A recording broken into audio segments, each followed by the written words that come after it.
रामेश्वरम के सफेद रेत पर सूरज चमक रहा था। नारियल के पेड़ हवा में धीरे धीरे झूम रहे थे।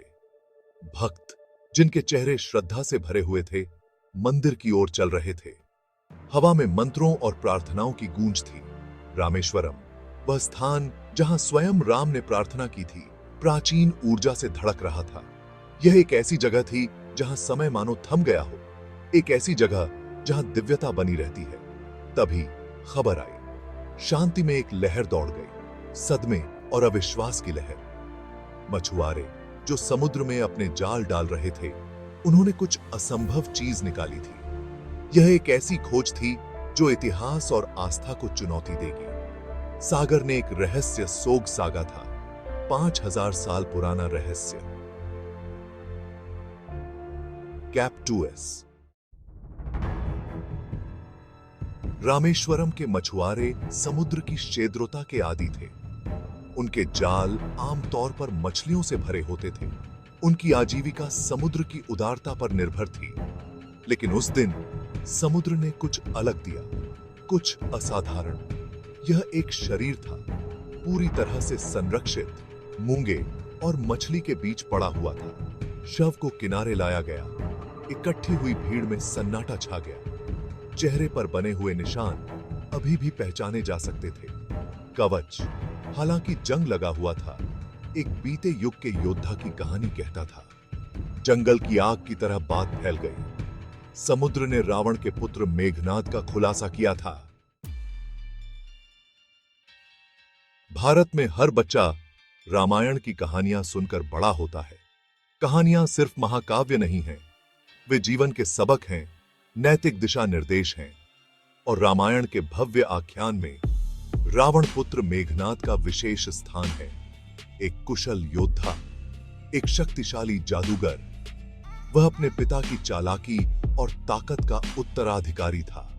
वह एक दुर्जेय विरोधी था, जो अपने पराक्रम से स्वर्ग को भी हिला देने में सक्षम था। उसके नाम ने उसके दुश्मनों के दिलों में दहशत पैदा कर दी। देवता भी उसकी पराक्रम से डरते थे। देवता भी उसकी पुकार की गई।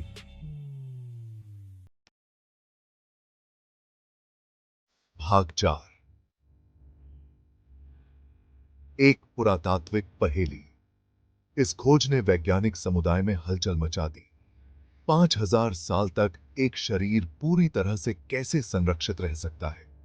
खारा पानी, समुद्री जीवन, प्राकृतिक क्षय। इसने तर्क को चुनौती दी। पुरातत्वविद रामेश्वरम पहुंचे। उनके चेहरे अविश्वास और उत्साह से भरे हुए थे। क्या यह लापता कड़ी हो सकती है? इस बात का प्रमाण कि रामायण सिर्फ पौराणिक कथा नहीं, बल्कि इतिहास थी। क्या यह खोज प्राचीन अतीत को फिर से लिख सकती है? दुनिया सांस रोककर इंतजार कर रही थी। सांस रोककर क्यों? भाग 5। समय में गूंज। यह खबर जंगल की आग की तरह फैल गई। दुनिया के हर कोने तक पहुंच गई। इतिहासकार और धार्मिक विशेषज्ञ बांटे हुए थे। कुछ लोगों ने इसे आस्था की पुष्टि, एक दिव्य संकेत के रूप में देखा। दूसरों ने वैज्ञानिक सत्यापन की आवश्यकता पर जोर देते हुए सावधानी बरतने का आग्रह किया। क्या यह वास्तव में महान योद्धा मेघनाद था, या यह समय की क्रूर चाल थी, सामूहिक कल्पना की एक कल्पना को दिया गया रूप? वाद विवाद छिड़ गए, जिससे जिज्ञासा और अटकलों की आग भड़क उठी। यह खोज एक घटना बन गई थी, एक ऐसी पहेली जिसने आस्था, इतिहास और विज्ञान को एक जटिल गांठ में बांध दिया था। भाग 6। समुद्र के रहस्य। शरीर की खोज, चाहे वह वास्तव में मेघनाद हो या न हो, एक कठोर याद दिलाती है। सागर रहस्य छुपाता है। इसकी छाती में अनकही कहानियां, भूले हुए इतिहास दबे हुए हैं। लहरों के नीचे और कौन से रहस्य दबे हुए हैं जिनकी खोज की प्रतीक्षा है? क्या सागर ऐसे ही और रहस्य उजागर करेगा जो दुनिया और खुद को समझने की हमारी समझ को चुनौती देंगे?